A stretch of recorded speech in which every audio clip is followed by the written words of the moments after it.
Last year, Ron Gold, an early pioneer in the gay rights movement, had a few things to say about being transgender. Let me state it categorically. There is no such thing as a male or female personality. Personality is not a function of gender. So where does this put the concept of transgender? In my view, down the tubes. And that leaves the further questions of how transsexuals got to think the way that they do, and what to do to resolve their dilemmas. I hope I'll be forgiven for rejecting as just plain silly the idea that some cosmic accident just turned these people into changelings. What happened, more than likely, is that from an early age, when they discovered that their personalities didn't jibe with what little boys and little girls are supposed to want to do and feel, they just assumed they mustn't be real little boys and girls. The premise of this hypothesis is best summed up by Akane Tendo of the anime Ranma 1/2. Listen to me, Ranma. You are a guy, not a girl in a guy's body, but a guy. Are we perfectly clear on this? And unless you want people to think that you really are a pervert, you'd better act like a guy starting immediately. Basically, the idea is that boys feel so ashamed about playing with dolls, they decide that the best course of action would be to have their penis surgically removed so that they can, metaphorically speaking, continue playing with dolls without the burden of shame. Of course, this is the pet theory of many right-wing nuts. The mental health profession and the DSM manual for it, which we have a link to on our website, massresistance.org, calls this a gender identity disorder. This is a mental illness, and you have to deal with it that way according to the mental health profession, not mutilate a body. For these folks, there's no such thing as innate gender identity.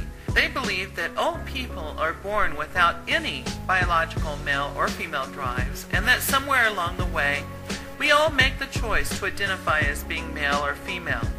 Everyone who doesn't fit their view is severely mentally disordered and should be dealt with through the use of psychiatric medication and care.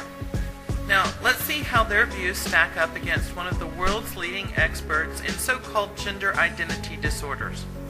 Dr. Cole runs the longest-running gender treatment program in America and has helped write every version of the official standards of care for the medical and therapeutic treatment of transgender individuals.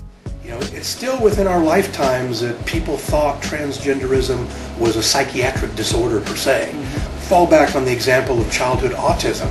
It's still within our lifetimes. It was back in the late 1940s that a psychiatrist at Johns Hopkins by the name of Leo Kanner, very prominent psychiatrist, coined the term refrigerator parent to describe the parents of autistic children, that somehow these cold parents created these kids. We didn't understand that disorder at the time. Today we know it's a biological disorder. It's a brain disorder, and we're developing techniques to deal with that. I think today the stance of WPATH is that transgenderism is likewise a neuroendocrine kind of condition, something that goes awry in utero, and then we see it manifest as that child is born. So I think we're moving much more towards a biological understanding of this. I don't think we yet have the microscope to be able to zero in on exactly where.